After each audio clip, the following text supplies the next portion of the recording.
Is seeking God part of your free will or part of will? No.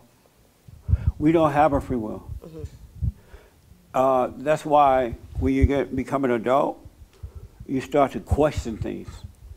You should do it as a kid, but the parents won't let you. And you start to know, you get to know yourself, and you see that you're wrong. And once you see you're wrong, you go and repent. And then God takes over your life. You're either 100% influenced by evil, and sometimes God will try to wake you up, but once you're born again, you're influenced by God, but we do not have a will. Because if you could had a will, you'd be willing your life to be perfect right away. You wouldn't end up in bad situations. But we don't have a will. Only the ego wants you to think you have one, but you really don't. You think you have one? No, I know. I understand what you mean by like no free will. Yeah. But I was wondering about the act of seeking God. Like when we seek God, is that part of like, where does that come from? Like how do we, I don't know, there's just something there. That's a good question. Where does that seeking come from? Yeah. Really good question. And this young lady she's just dying to answer. I think he chooses you. I'm sorry? I think he chooses you. But there is a seeking within all of us. Most people don't use it, Right. but it is there. And where did that come from? From him. From him? Yeah. Amazing. I think he pre-chooses who he favors and calls home. Because why one versus the other? Right. Why do some love the truth and some hate it? The young man he's dying to have a response too. Behind He's me? like, I can't wait. Yes. Watch how white he is. Yes, Jesse. What is the... Well, the seeking come from... And what's the question at hand? Where does that seeking come from? Well, I think that Watch how his lips move. the lady seated Dave used to be seated that way in front of when he me. first started working for us. He was all white. Now he's all black. No way. Not happening. I'm not turning into James. Go ahead. This is Chris, by the way. Good morning, everyone. I'm a social media guy at Bond. Thank you. Okay. Yeah, I'm in the same boat as the lady sitting in front of me. You don't know where that seeking come from? Oh, well, the seeking itself, like she said, and I think we talked about this on the show a couple days ago, but like, are we all God's children? Right. And I think, in a sense, God created everyone, but his children, I think, is a small chosen few. And so the seeking is something that's already inside of us, and you know, the world and Satan or evil and all those things will try to like stack on top of you and put the blinders on you and those types of things. But you'll because it's already in you, you can sort of shed what's been put on top of you. Does that answer for you, Adriana? Let Adrian have the mic. Okay, here you go. Oh, thank you. See how white he is? Here you go. Yes, that answer for you? Yeah, yes. Also, just to add to what was said, inside of all of us, we're longing for the Father. And it's that little emptiness, like something is missing. Something is wrong. Even as a kid, I knew I wanted my Father. I had that longingness. And I just knew that it was for the Father, because whenever he was around, I didn't have it. When he would leave and go away, I would have it again. And so that's what caused us to seek. What prevents you from doing it is the educational system or learning the Bible. And so Satan does everything he can to distract you from the seeking, from fulfilling, finding out what's wrong and how to overcome it. But it's in all of us a longing for the Father, because we all sin and that we were born into screwed up families and we got to overcome mama. So everybody have that loneliness for the Father, but most people don't They cover it up with drugs, alcohol, hating their fellow man, not celebrating the 4th of July, and blaming someone else, tearing down statues and everything, but going inside to see what that longing is to return to the Father. So everyone has it. Do you still have it? That little emptiness, like something's missing? I can't hear you. Yes. You do have it. And what does it feel like to you? What does it feel like? Just it feels sad. A little higher for me. Sad, empty. It feels sad and empty. Have you close to your father yet? My father passed away. Oh, he did. Have you forgiven your mother? Yes. Okay. And so are you doing the silent prayer? Yes. Day and night? Yes. And I realized that I sort of have two kind of silent prayers. One where I'm at peace and I feel really connected with God, and then another where I'm really caught up in the thought while I'm doing the silent prayer. You say you have two kind of silent prayers? Yeah, I noticed that, like, some days I do the silent prayer and I'm able to connect to peace and I just have a lot of peace. And then there's other days where I do the silent prayer and I'm really caught up.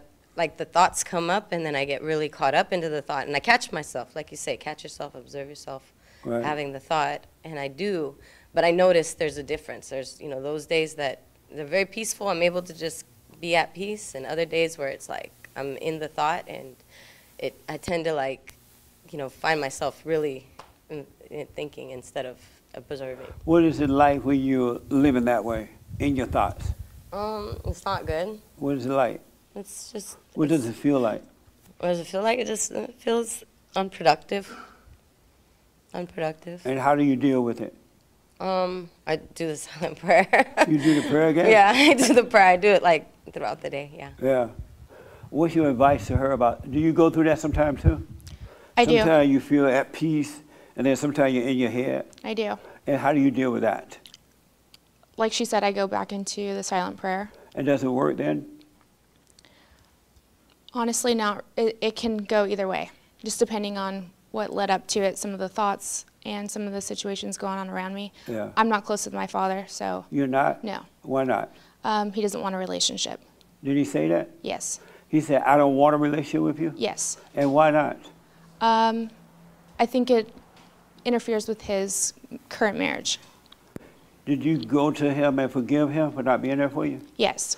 And how did he deal with that? I did it over the phone Over the phone? Mm-hmm. Why did you face him? because he refuses to see me. Oh, okay. And so how do you feel knowing that he doesn't want to see you? I understand, but there's still a longing and a sort of a dullness when it comes to just everything. Oh, okay. So nothing kind of satisfies that. Amazing. Mm-hmm. I understand that. And Victoria want to tell you what to do about that. She's Yeah. jumping up and down.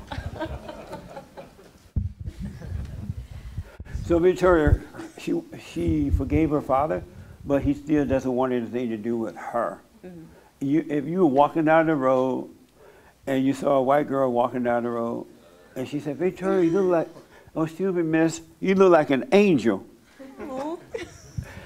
And instead of throwing a rock at her, what would you say to her? She said, if she told you, I forgave my father, but I still have that emptiness. I would tell her that I relate to her because I still go through that too. You do? Mm-hmm. So you forgave your father, but you still feel that emptiness? Yeah, because remember I forgave him from the gated community entrance. Yeah, that's what I asked you. I know yeah. what you went through to try to get to him. Yeah, and I will say this. When I go into that sadness, I know that that's just Satan trying to pull me back into his family. Right. Like, I know that's what it is. Yeah. So it's not necessarily even silent prayer that pulls me out of that. It's just the realization, like, oh, this is just him doing that thing again. Because I remember driving up there. I remember calling you. I remember doing all that. I didn't do any of that in vain. Her father would not see her. She drove up to the gated community. Does he have a white wife or something? No, she's black. Well, how did they get behind it? How did they get behind the gated community? Do white people know they're there? No, he went a while ago, like when, I do think in the 90s there was a big exodus of particularly aerospace people, black people that moved to Vegas, and they were just Right. in that group, and he wanted to retire peacefully. Okay. And they moved in at night? I have no clue. No, I'm messing with that. No, go ahead. But no, when I look back at like, excuse me, sorry, certain times in my life, my father was there and then he left. So when I look at the bigger picture, I can't really keep lamenting over a person that was so lost to begin with. Yeah. You know, because him seeking out my mom, him being married, like all kinds of stuff points to, okay, you have to forgive this person because he's not going to be the man that shows you how this thing works. Like he's not going to be able to, Right. he doesn't I have gotta the make a note. faculties in him to do it. So Yes. I have to pull back from that. And that's been a big challenge for me just in my life, is having expectations for people. Right. And I still catch myself doing that. But again, that's just Satan trying to pull me back in. So as long as we can keep that at the forefront and know that that's what's happening, there's never going to be a time Satan is going to stop attacking me. There's never going to be a day. Well, I wouldn't say that, because as you grow, he gets further and further away from you, Mm-hmm. and then eventually he can't do it anymore. Because Is it that he now- can't see at that point, or what? I'm sorry? Because the way that, What it is, when you wake up, you start to grow like a child within the real person, and so Satan gets further and further away, and you start to recognize his voice as you're growing, and you know that that's the wrong one. And so, and you become closer to God's voice, the voiceless voice. And so eventually you can see Satan coming to try and tempt you, and it won't work. and I believe that's what's happening when he tries to pull me back and say, remember your dad doesn't love you, Right. or remember this. And it's like, I realize in that moment, what is the purpose of me remembering that? Yeah. Oh, it's because you want to keep me down here. Absolutely. That's what it is. You want to keep my eyes off of the true Father. That's what it is. How is your business going? Oh my gosh, okay. She is an entrepreneur. A black one. Yes. Black and brown. They always say black and brown, black and brown. Like it's a song or something. Black and brown. Maybe I should get a t-shirt that says black and brown. Yes, how's your business? Well, my black-owned business is doing well. But yeah, even with that, like I've been guided to focus on that more than anything right now, Right because on. everything else is just static at this point. It's like, as long as I'm listening to God, He's really been giving me the things to focus on. It's only when I try to intervene that other thoughts come up. So This is yeah, the best time on earth for the children of God. it is. While the children of Satan going nuts, this is the best time for the children of God to go in there, buy up the land and start businesses. And because by the time they wake up to what's really happening, then they've lost and they have to come to you. It really is the best time. Yeah, and So tell the folks the name of your business and what do you do? it's PX Credit Solutions. I work with people that either need to build credit, restore their credit, or just want to, fix mistakes, whatever. Right on. And I was going to say the other thing that I will start to implement is that a lot of people think because they're in a certain income bracket that certain opportunities are not available to them. I thought that way, and I'm starting to see that that's not true. You know what I mean? There's All an things opportunity are for every available income for the level. children of God. Yeah, There's nothing that's not available. that's It's yeah, so amazing. you're absolutely right. Good. And I'm starting to see that, and that's how I know whatever this is that's happening, I don't have a title for it, but You mean These like things are coming what's to me. happening in the country right now? yeah, everything that's happening It's in the called country terrorism. is We're But you under know- a terrorist attack. Did you know that? It was just like the World Trade Center. They're blowing up everything. But no, and I agree with you, because it's not just physical terrorism. There's spiritual terrorism. There's Yeah. terrorism happening even in your spiritual family. It's That's right. happening. It's So amazing. yeah. So my thing is just, as long as I can, and other people, as long as we can just keep looking ahead, stop looking to the side, stop looking behind you, just focus on the task at hand and you're good. That's you know what I right. mean? That's right. That's it. So that's, and happy White History Month. Oh, thank you. So let me ask this young man. So she still has that emptiness, that void. Her father's dead, right? And what should she do? How does she deal with that? Is this your first time? No, it's been a little bit of time, but maybe half a Okay. dozen total. How should she deal with that?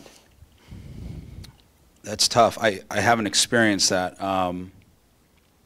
But You don't have that emptiness, like something is missing? in regards to my dad, No, my father, to you, period. just in general. Yeah, in general, do you have that emptiness, like something is missing and Satan tell you, oh, you need a bigger house, or you need a better job, or you need whatever? I fight it. I fight it a little bit. How do you fight it? Like just in terms of wanting to buy that car or that house, but I kind of rein myself back, and really what my focus is trying to invest instead of wanting that new Corvette that's out there. Right. It's like hang on to your current car. What else I'm buying stocks in the stock market, or So you possibly have that buy. emptiness, and when it comes up, you go and buy some stocks. No, that's just in general. In general, This is a as rich guy. as it relates to investments.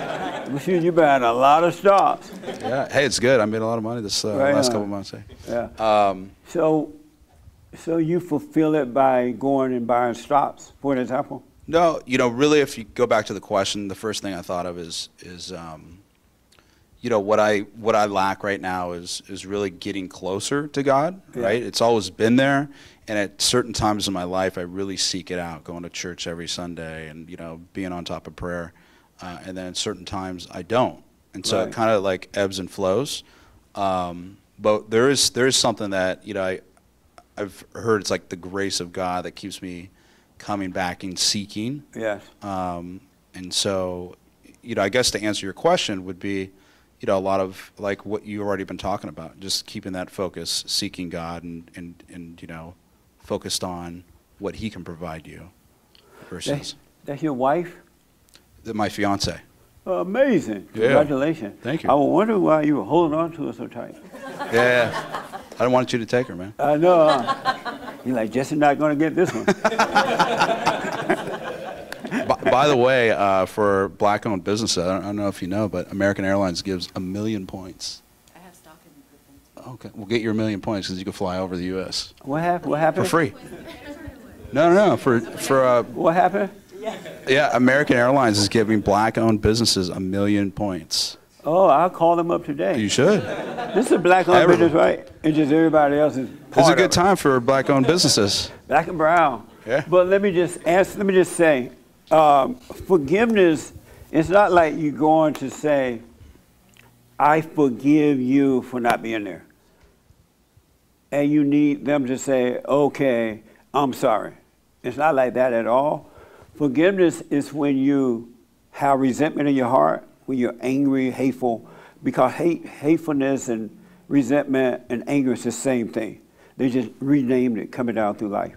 But when you realize that you have hatred in your heart, you're playing God, and that separates you from God.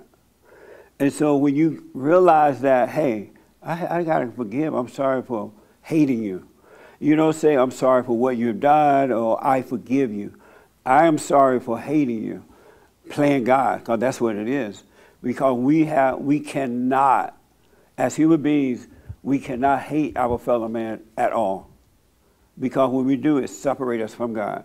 So what you're doing is, your father, if he dead or if he doesn't want anything to do with you, you are wrong for hating him for that. He cannot help himself. And if you can understand that about yourself, you'll stop hating. You will go and, hey, I'm sorry for hating you. But you don't need him at all. If he doesn't want to come around, if he doesn't want anything to do with you, because the moment you realize I'm wrong for hating him, then God will forgive you, and then he will fulfill that void. And it will be as though you have a father, you never not had one. You will forget. And so if and when you do see him, it will be like looking at a child or something. It's like you become the parent, he become the child, because you realize he's in that fallen state and he can't help it. You don't need him to be around you as an adult. You just need not to hate him. And then that void will be fulfilled. That makes sense? And that's how you overcome that. Just don't hate him. And then it'll go away. Do the silent prayer. Don't hate. And just watch those thoughts and let them go by, and you'll be fine. That void will be taken away from you. That's why when the parents are already dead, when you get to know yourself, it helps you to understand them. And you will forgive them by not hating them anymore. So it's not like no human being can forgive. Like, oh, forgive me. Okay, fine. It doesn't work. But when you repent for hating, that's when it works. Yes, ma'am. And then I'll take you. When I went to my mother and my father, I never really hated my father, though. But when I went to my mother, I said to her, I am sorry for resenting you, for hating you for what you did. I didn't say, oh, forgive me. I'm sorry for hating you. And then God, because nowhere in the Bible where it says, go and forgive, or something like that. You go and forgive for hating, for playing God. That's the sin, is hating, playing God. If everybody dropped the hate right now, realize that your parents and your friends and everybody could not help themselves, you could be free just like that. Because you're no longer playing God. But when you forgive your father like that, I'm sorry, Dad, for hating you, right away you can wake up. Because you cannot, as long as you have any resentment toward the father. So you got to forgive your father, man. And then that void would be, and then when you would go, it would disappear. I had that void, and I haven't had it in 31 years. When I forgave my mother and father, it changed. He fulfilled it. And my father became like a child to me. I would be around him, and we would have so much fun. And I would correct him, but it wasn't personal. He didn't take it that way. Because I no longer had hate for him. I didn't play God anymore. That makes sense? Yeah, so forgive him. Is your father living? Yeah. And have you gone, oh, then I'll come to you, Adrian, I'm sorry. Have you gone to him to forgive him? I haven't. Why not? It's when I think about that and I think about having that conversation, you know, I try and pinpoint like what it is, right? Like, I forgive you for, you know, beating me. He never beat me, right? He told you know, like, Harpo to beat me. Yeah, like I looked up to my dad. I'm sorry? Sorry. You told Harpo to beat me. I never really like had any issues with my dad. So it's like hard for me to figure out, okay, what am I forgiving? Tell him that, because most adults and children do not resent their fathers. And those who think they resent their father have identified with their mothers, and they feel about the father the way the mother feels about him. And they think it's their own hatred, but it's not. Mm-hmm. Kids yearn for their father. They don't hate the father. Got it. So you should tell them that. Hey, Dad, I thought I resented you. I don't. Yeah. And I'm just paraphrasing. Yeah. I wish you had been there for me to protect me from my mother, but I understand it now. Yeah. But I highly recommend you do that before you get married. Okay. And that way God will guide you so you can guide your wife and family and children in the right way to go. Okay. But so go to him and just tell him that. Okay.